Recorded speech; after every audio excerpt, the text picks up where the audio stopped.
जी विकासाची पहिली पायरी आपण जिंकलो,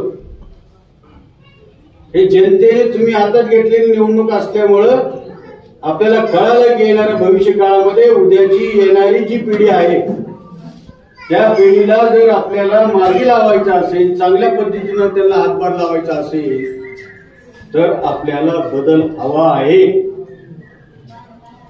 दोनदा तुम्ही आमदार केलं, तसंच केलं, मला राग खूप नाही, साहेबांच्या पुण्याने आम्ही सुखी आहोत।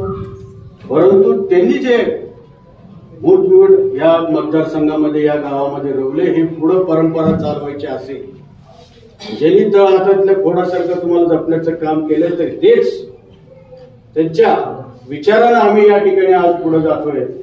म्हणून पडलो काय निवडून आलो काय तो आम्हाला सुख दुःख त्याच्यात काही नाही। म्हणून जे काय असेल